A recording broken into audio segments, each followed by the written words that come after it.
السلام علیکم ورحمۃ اللہ وبرکاتہ۔ آج ہمارے پاس حضرت مولانا مفتی عبدالواحد قریشی صاحب دامت برکاتہم العالیہ اپنے قیمتی وقت میں سے کچھ وقت نکال کے تشریف لائے۔ حضرت کا سفر تھا، درمیان میں ہمارے پاس کچھ دیر کے لیے تشریف لائے ہیں۔ تو میں نے حضرت سے عرض کیا، حضرت کچھ سوالات ہیں، میرے بھی ہیں، اور سوشل میڈیا پہ بہت سارے لوگ ہیں جو آپ کے بارے میں یہ سوالات رکھتے ہیں، تو آپ ان کے جوابات ارشاد فرما دیں۔ تو حضرت نے خصوصی شفقت فرمائی اور ہمارے ساتھ تھوڑی دیر کے لیے بیٹھے۔ حضرت السلام علیکم ورحمۃ اللہ وبرکاتہ۔ وعلیکم السلام ورحمۃ اللہ وبرکاتہ۔ کیا حال ہے؟ اللہ کے کرم، الحمدللہ علی کل حال۔ ماشاء اللہ ماشاء اللہ۔ حضرت اللہ تعالیٰ آپ کے سفر کو مزید آسان فرمائے آمین۔ اور آپ کے لیے مزید ہر معاملے میں آسانیاں پیدا فرمائے۔ آمین۔ کچھ سوالات ہیں جو میں آپ کی خدمت میں عرض کرنا چاہتا ہوں۔ سب سے پہلا سوال ہے انجینئر محمد علی مرزا صاحب کے حوالے سے۔ انجینئر صاحب کے اوپر ایک کیس چل رہا ہے، معاملہ عدالت کے اندر ہے، بہت سارے لوگ اس بارے میں مختلف آراء رکھتے ہیں۔ آپ کا بنیادی موقف انجینئر صاحب کے بارے میں کیا ہے؟ بسم اللہ الرحمن الرحیم۔ سب سے پہلی اور بنیادی بات کہ انجینئر صاحب کا جو حالیہ معاملہ ہے، میں اس پر ہی بات کرتا ہوں۔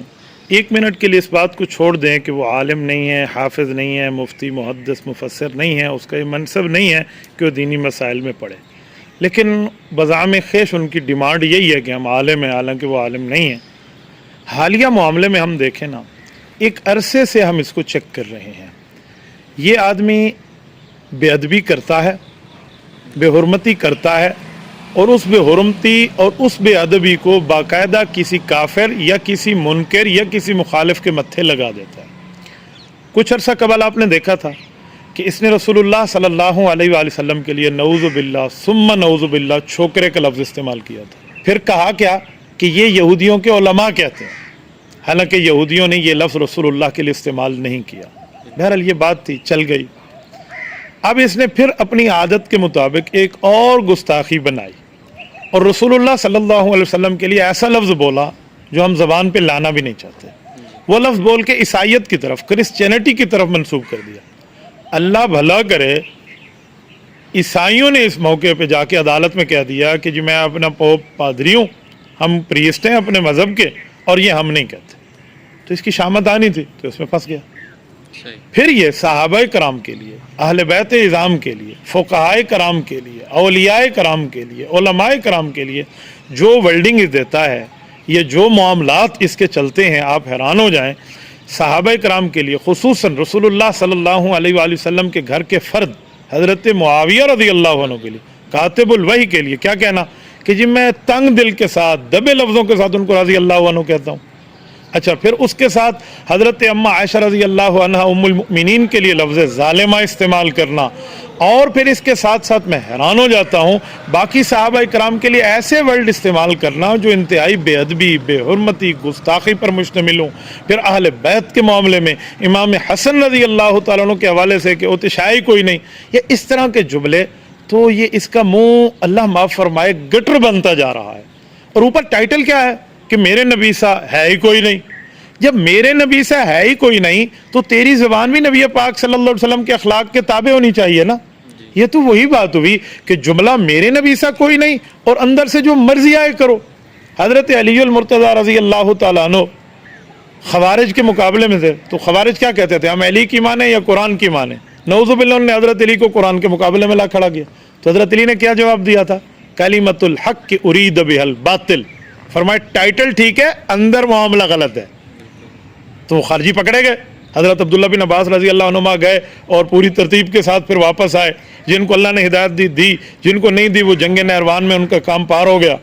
تو یہاں بھی کلمۃ الحق کی ارید بہا الباطل، میرے نبی سا ہے ہی کوئی نہیں، یہ جملہ لفظ بہتر ہے، اندر گستاخیاں بنا بنا کے کافروں کے متھے مار دو، اندر گستاخی بنا بنا کے مخالف کے متھے مار دو۔ تو جیسے ہینڈ پکٹر ہوتا ہے نا، اپنے ہاتھ سے بنانے والا، اپنے پیٹ سے بنانے والا، تو یہ ایسے ہی ہے، یہ گستاخی بنا کے ان کے متھے مار دو، اوپر ٹائٹل لگایا ہوا ہے۔ تو ہمارا موقف یہی ہے۔ اس بارے میں ایک جملہ کہوں گا، وہ قول فیصل ہے کہ حکومت کے گھر میں معاملہ ہے، حکومت کے پاس یہ معاملہ آ چکا ہے،